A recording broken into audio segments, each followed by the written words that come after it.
چند وہ دعائیں جو صبح و شام کی ہیں، عام طور پر روزانہ پڑھ سکتے آدمی، اور ان کے پڑھنے سے نام اعمال کے شروع میں اور نام اعمال کے اخیر میں نیکی لکھی جا سکتی ہے۔ وہ دعائیں بھی سن لیں۔ ابو ہریرہ رضی اللہ عنہ نے روایت کی، اس کو امام نسائی نے اور ابن حبان نے اس کو روایت کیا کہ ابو ہریرہ رضی اللہ عنہ فرماتے ہیں کہ نبی علیہ الصلوۃ والسلام نے فرمایا کہ جب بندہ سونے کے لیے اپنے بستر پر آئے اور یہ دعا پڑھے، لا الہ الا اللہ وحدہ لا شریک لہ لہ الملک ولہ الحمد وہو علی کل شیء قدیر ولا حول ولا قوۃ الا باللہ العلی العظیم سبحان اللہ والحمد للہ، غفرت لہ ذنوبہ او خطایاہ، اس دعا کے پڑھنے سے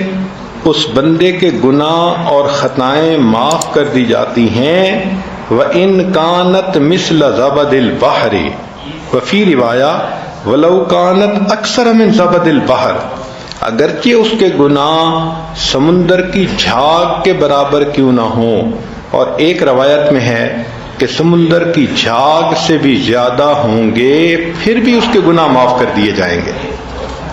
تو اب اس دعا کو پڑھنا زندگی کا معمول بنا لیں۔ کس قدر آسان ہے اللہ رب العزت کی نعمتوں کو لینا۔ چنانچہ ایک دوسرا عمل بھی ہے، وہ بھی لیٹتے وقت کیا جاتا ہے، یک نہ شد دو شد، ایک نہیں بلکہ دو عمل۔ چنانچہ ابو سعید خدری رضی اللہ تعالیٰ عنہ روایت کرتے ہیں، کنز المال میں یہ حدیث مبارکہ ہے کہ جب کوئی بندہ لیٹنے کے لیے اپنے بستر پہ آئے اور پڑھے استغفر اللہ الذی لا الہ الا هو الحی القیوم واتوب الیہ 3 مرات، 3 مرتبہ یہ پڑھ لے، غفرت لہ ذنوبہ، اس کے گناہ معاف ہو جاتے ہیں۔ وَإِن كَانَتْ مِثْلَ زَبَدِ الْبَحْرِ، اگرچہ وہ سمندر کی جھاگ کے برابر ہوں۔ وَإِن كَانَتْ عَدَدَ وَرَقِ الشَّجَرِ، اگرچہ ساری دنیا کے درختوں کے پتوں کے برابر ہوں۔ وَإِن كَانَتْ عَدَدَ رَمْلٍ عَالِجٍ، اگرچہ ساری دنیا کی ریت کے ذرات کے برابر کیوں نہ ہوں، اللہ سب کو معاف فرما دیتے۔ اللہ اکبر کبیرہ، وہ کتنا کریم پروردگار ہے کہ جس نے اپنے بندوں کو بخشنے کے لیے کیا کیا آسانیاں پیدا کر دی ہیں کہ 3 مرتبہ یہ استغفار پڑھ کر انسان کے سارے گناہ معاف ہونے کی بشارتیں۔ اور اب ہمیں یہ احساس ہوگا کہ ہم کتنے نالائق ہیں اور کتنے بے وقوف ہیں کہ زندگی کا اتنا عرصہ ان دعاؤں کو پڑھے بغیر ہم نے گزار دیا۔ ان پیراللڈ لاس، بہت بڑا نقصان کر لیا۔ ہمیں واقعی اس پہ بہت شرمندہ ہونا چاہیے اللہ کے سامنے، اور بہت افسوس کرنا چاہیے، اور آئندہ اس چیز کی امپورٹنس کو دل میں بٹھا کے ان اعمال کو باقاعدگی سے کرنے کا اہتمام کرنا چاہیے۔ اچھا، یہ دعائیں تو 2 ایسی تھیں کہ لیٹتے وقت بندے نے پڑھ لی، تو اس کا مطلب یہ کہ جو صفحہ زندگی ہوگا اس کے آخر پر اچھائی لکھی ہوئی ہوگی۔ اب جب انسان کی آنکھ کھلتی ہے تو زندگی کے صفحے کی ابتدا ہوتی ہے، اس وقت کی بھی دعائیں بتائی گئیں۔ چنانچہ نبی علیہ الصلوۃ والسلام نے ارشاد فرمایا کہ جو بندہ بیدار ہو اور بیدار ہوتے وقت وہ یہ پڑھے لا الہ الا اللہ وحدہ لا شریک لہ،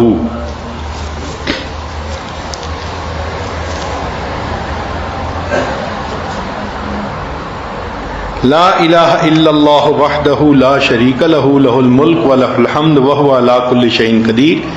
الحمد للہ وسبحان اللہ ولا الہ الا اللہ واللہ اکبر ولا حول ولا قوۃ الا باللہ، ثم قال اللہم اغفر لی یعنی جو بندہ صبح اٹھے اور یہ دعا پڑھے اور اس کے بعد کہے اللہم اغفر لی، اللہ میری مغفرت فرما دے، تو اللہ رب العزت اس پر اس بندے کی مغفرت فرما دیتے ہیں۔ بلکہ اس کے بعد فَإِن تَوَضَّأَ ثُمَّ صَلَّى قُبِلَتْ صَلَاتُهُ، اس دعا کے پڑھنے کی ایک خوبی یہ بھی ہے کہ اگر اس کے بعد اس نے وضو کیا اور فجر کی نماز پڑھی تو اللہ اس کی نماز کو بھی قبول فرما لیتے ہیں۔ تو دیکھیں، نام اعمال کے شروع میں بھی آپ نیکیاں لکھوا سکتی ہیں، اور عجیب مزے کی بات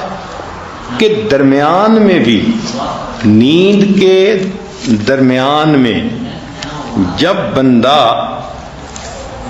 کروٹ لیتا ہے تو کئی مرتبہ آنکھ کھلتی ہے، تو جب آنکھ کھلتی ہے تو اس وقت بھی کچھ پڑھنے کے الفاظ ہیں، اگر ان الفاظ کو پڑھ لیں تو اس پر بھی اللہ رب العزت کی طرف سے مغفرت، اللہ رب العزت کی طرف سے اس پر بھی بندے کے گناہ معاف ہوتے ہیں۔ اب کروٹیں بدلتے ہوئے آنکھ کا کھلنا یہ تو معمول کی بات ہے، کتنی مرتبہ انسان سردی کے موسم میں کمبل ٹھیک کرتا ہے، رضائی ٹھیک کرتا ہے، اپنی کروٹ بدلتا ہے، ایک طرف سے دوسری طرف ہوتا ہے، تو کروٹ بدلتے ہوئے دعا کرنا، سبحان اللہ۔ عبداللہ بن عمر رضی اللہ عنہ نے اس کو روایت کیا کہ جو بندہ قال ہی نہ یتحرک من اللیل، کہ جو بندہ رات کو سویا ہوا کروٹ بدلے اور 10 مرتبہ کہہ دے بسم اللہ و سبحان اللہ و آمنت باللہ و کفرت بالطاغوت، تو ان کے پڑھنے سے اللہ رب العزت اس کے گناہوں کو بھی معاف فرمائیں گے اور ہر اس چیز سے محفوظ فرمائیں گے جس کا خوف اس کے دل میں ہو۔ ذرا توجہ کیجئے گا، یہ بہت بڑی نعمت ہے مشکل کام کہ نیند ہوتی ہے تو اس وقت تو بندہ چاہتا ہے کہ بس میٹھی نیند لے لیں اور دوبارہ آنکھ لگ جائے، تو اس وقت جو جاگنا ہے وہ مشکل معاملہ ہوتا ہے کچھ پڑھنا، لیکن اس وقت کے پڑھنے پر اجر بھی وہ ملا کہ جو اجر عام دعاؤں پر نہیں ملتا۔ کیا کہ آپ کے دل میں کتنی باتوں کا خوف ہوتا ہے، میاں نہ ناراض ہو جائے، اولاد نہ فرمان نہ بن جائے، بیٹی کے انداز بدلے ہوئے ہیں، اللہ اس کی حفاظت فرمائے، ساس آج کل بہت ناراض ہے، اللہ اس کو راضی کر دے، یا میرے خاوند کا کاروبار نہیں چل رہا تو تنگ دستی کا خوف، جو خوف دل میں ہے، یا فلاں مجھ سے بہت حسد کرتی ہے وہ مجھے کوئی نقصان نہ پہنچا دے، یا ہمارے گھر میں چور نہ آ جائیں، ڈاکو نہ آ جائیں، عزت کے لٹیرے نہ آ جائیں، یہ کتنا قسم کا خوف ہوتا ہے۔ تو حدیث پاک میں فرمایا کہ کروٹ بدلتے ہوئے اگر یہ عمل کر لیں گی تو جس چیز کا خوف دل میں ہوگا اللہ تعالیٰ اس خوف کو ختم فرما دیں گے۔ سبحان اللہ، کتنی بڑی نعمت اللہ رب العزت نے عطا فرما دی کہ کروٹ لینے پر وہ نعمت مل گئی کہ سارے گناہ ہی اللہ نے معاف کر دیے، اور جو خوف دل میں لگا ہوا تھا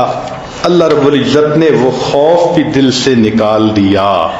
لمبی چوڑی اپنی تسبیحات کرنے کی بجائے ہم وہ کام کیوں نہ کریں جو اللہ کے حبیب صلی اللہ علیہ وسلم نے بتلایا کہ جس پر گناہ معاف ہوتے ہیں۔ چنانچہ حدیث مبارکہ میں آتا ہے دوسرا عمل کروٹ لیتے ہوئے، اس کو انس رضی اللہ عنہ نے روایت کیا اور ابن سنی نے اپنی کتاب میں اس کو نقل کیا۔ فرماتے ہیں کہ جب کوئی بندہ دائیں یا بائیں کروٹ لے، ثم یقول، پھر کہے اشہد ان لا الہ الا اللہ وحدہ لا شریک لہ لہ الملک ولہ الحمد یحیی ویمیت وہو حی لا یموت بیدہ الخیر وہو علی کل شیء قدیر، تو جو بندہ کروٹ لیتے ہوئے یہ کہتا ہے یقول اللہ عز وجل للملائکہ، اللہ رب العزت ملائکہ سے فرماتے ہیں انظروا الی عبدی، میرے بندے کو دیکھو کہ اس وقت بھی یہ مجھے نہیں بھولا، لا ینسنی فی ھذا الوقت اشہدکم انی قد رحمتہ، میں فرشتوں تمہیں گواہ بناتا ہوں کہ میں نے ان پر رحمت فرما دی، وغفرت لہ، اور میں نے اس بندے کی مغفرت فرما دی۔ سبحان اللہ، کروٹ لیتے ہوئے ایک مرتبہ پڑھنے پر اللہ فرشتوں کو گواہ بناتے ہیں کہ میں نے اس بندے کے گناہوں کی مغفرت فرما دی۔ اللہ اکبر کبیرہ۔ تو یہ تو اللہ رب العزت کا کرم ہے اور احسان ہے کہ رب کریم نے ہمارے لیے اس طرح راستے کھول دیے کہ ہم آسانی سے اپنے گناہوں کی مغفرت کروا سکتے ہیں۔ اور اب دو باتیں اور ہیں، مختصر سن لیجئے کہ اس کو طبرانی نے روایت کیا، حضرت معاذ رضی اللہ عنہ اس کے راوی ہیں، فرماتے ہیں کہ جو بندہ اللہ رب العزت سے اس حال میں ملے کہ وہ اللہ سے حسن ظن رکھتا ہو، مغفرت کی امید رکھتا ہو،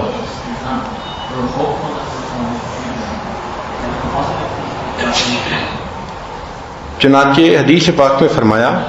ان شئتم، اگر تم چاہو، انبأتکم، میں تمہیں بتا دوں، اول ما یقول اللہ للمؤمنین یوم القیامہ، کہ اللہ تعالیٰ قیامت کے دن ایمان والوں سے سب سے پہلے کیا بات کہیں گے، وَأَوَّلُ مَا يَقُولُونَ، اور یہ اللہ کو کیا کہیں گے، فَإِنَّ اللَّهَ يَقُولُ لِلْمُؤْمِنِينَ، اللہ تعالیٰ ایمان والوں کو قیامت کے دن یہ فرمائیں گے، هَلْ أَحْبَبْتُمْ لِقَائِي،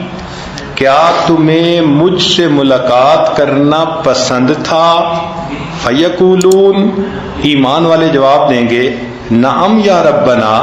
اے پروردگار ہمیں آپ سے ملنا بہت پسند تھا، ہم دعائیں مانگتے تھے، اداس ہوتے تھے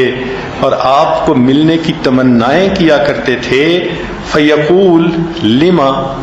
اللہ پوچھیں گے کہ کیوں ملاقات مجھ سے کرنے کی تمہیں تمنا تھی، فیقولون، وہ جواب میں کہیں گے، رجونا عفوک ومغفرتک، اللہ ہمیں آپ سے مغفرت اور معافی کی امید تھی۔ فیقول، اللہ فرمائیں گے، فقد اوجبت لکم عفوی ومغفرتی، میں نے اپنے عفو اور مغفرت کو تم پر واجب کر دیا۔ سبحان اللہ۔ جو بندہ اللہ سے حسن ظن رکھے کہ وہ میرے پر مہربانی فرمائے گا، گناہوں کو معاف کرے گا، اللہ قیامت کے دن اسی بات کو بہانہ بنا کر گناہ معاف کر دیں گے۔ اور آج کی مجلس کی آخری حدیث مبارکہ، اس کو سلمان فارسی رضی اللہ عنہ نے روایت کیا کہ ان رسول اللہ صلی اللہ علیہ وسلم قال اذا رجف قلب المؤمن فی سبیل اللہ تحطت خطایاہ کما یتحط عذق النخلۃ ای ثمارھا، کہ نبی علیہ الصلوۃ والسلام نے ارشاد فرمایا کہ جب مسلمان کا دل اللہ کے راستے میں کپ کپانے لگے تو اس کی خطائیں ایسے جھڑتی ہیں جیسے کہ تیز ہوا کے چلنے سے کھجور کے خوشے گر جاتے ہیں، یعنی درخت سے پھل گر جاتا ہے جیسے تیز ہوا کے چلنے سے، ایسے جس بندے کا دل اللہ کی عظمت کو سوچ کے کپ کپایا، اللہ کی خوف سے کپ کپا گیا، اس کے گناہ اسی وقت جھڑ جاتے ہیں۔ اس کا آسان طریقہ کہ آپ شام کو سونے سے پہلے، یعنی مصلی پہ جب نماز مکمل کریں تو ایک عادت بنا لیں کہ پوری دن کے جو اعمال ہیں ان کو ریویو کریں۔ آج میں نے کیا کیا، کون سے اچھے کام کیے، اس پہ دل میں الحمدللہ پڑھ لیں، شکر ادا کریں، اور مجھ سے آج کون سی غلطیاں ہوئیں، کہاں میں نے بد نظری کی، کہاں میں نے بے پردگی کی، کہاں میں نے غیبت کی، اور جو جو گناہ اس دن سرزد ہوئے، کہاں میں نے جھوٹ بولا، کہاں کیا گناہ سرزد ہوا، تو ان تمام گناہوں کو سوچ کر اپنے دل میں نادم ہوں، استغفار کریں، اور اگر آپ کا دل ندامت سے کپ کپا اٹھے گا، اس عمل پر سارے دن کے گناہوں کو اللہ معاف فرما دیں گے۔ اس کو عادت بنا لیجئے کہ رات کو سونے سے پہلے لوگ تو اپنا منہ صاف کر کے سو لیتے ہیں، عورتیں بچوں کو سمجھاتی ہیں کہ سونے سے پہلے ٹوتھ برش کرنا بڑا ضروری، تاکہ صاف دانتوں کو لے کے سو۔ اگر صاف منہ کو لے کے سونا اتنا اہم ہے تو صاف دل کو لے کے بھی تو سونا اہم ہے۔ اللہ تعالی ہمیں سمجھ عطا فرمائے تاکہ ہم موقع موقع کی دعاؤں کو پڑھیں اور اللہ سے اس کی رحمتوں کو حاصل کریں۔ وآخر دعوانا ان الحمد للہ رب العالمین۔